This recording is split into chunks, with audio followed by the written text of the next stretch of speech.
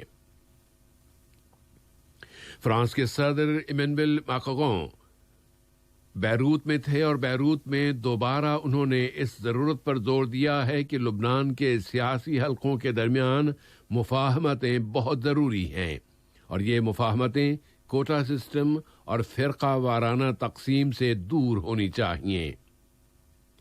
صدر Immanuel Macron کی صدر میشیل عون، پارلیمنٹ کے اسپیکر نبیہ برے اور نامزد وزیر اعظم مصطفیٰ ادیب کے ساتھ ملاقاتیں ہوئی ہیں۔ صدر ایمینوئل میکرون نے کہا ہے کہ وہ لبنان کی مدد کے لیے ایک بین الاقوامی کانفرنس کے انتظامات کرنے کے لیے تیار ہے جس میں اقوام متحدہ بھی شریک ہوگی تاکہ لبنان کو اس کے موجودہ بحران سے نکالا جا سکے۔ فرانسیسی صدر ایمینوئل میکرون نے کہا ہے کہ وہ آج عراق بھی جائیں گے اور وہاں اقوام متحدہ کے تعاون سے ایک انیشیٹو کا آغاز کریں گے جس کا مقصد عراق کی خود مختاری کے سفر کی مدد کرنا ہے۔ اور ترکی کے وزیر خارجہ مولود چاوش اوگلو نے کہا ہے کہ ان کا ملک بحر روم کے مشرقی حصے کے بارے میں تمام فریقوں کے ساتھ مذاکرات کی میز پر بیٹھنے کی حمایت کرتا ہے تاکہ وسائل کی منصفانہ تقسیم عمل میں آ سکے۔ انہوں نے مزید کہا ہے کہ یونان کی طرف سے یک طرفہ طور پر کیے جانے والے اقدامات کا مقصد ترکی کو بحر روم کے مشرقی حصے سے نکال دینا ہے۔ آج کا یہ نشریہ ختم ہونے سے قبل اہم خبروں کا خلاصہ ایک مرتبہ پھر سماعت فرما لیجیے۔ صاحب سمو امیر نے ملک کے لیے قازقستان اور یونان کے سفیروں کو الوجبہ اعزاز سے نوازا ہے۔ وزیر اعظم و وزیر داخلہ نے قطری اسکولوں کی امپروومنٹ کے پروگرام کے تحت 8 نئے پبلک اسکولوں کی تعمیر کے کانٹریکٹ پر دستخطوں کی تقریب میں شرکت کی۔ قطر نے سن 2030 کے ایشین مقابلوں کی میزبانی کے لیے دوحہ فائل کا تعارف کرا دیا ہے۔ اور تیونس کی پارلیمنٹ نے کل رات ہشام المشیشی کی کابینہ کے ناموں کی منظوری دی۔ ریڈیو قطر سے آج کا پہلا نشریہ اب اپنے اختتام کو پہنچا۔ رات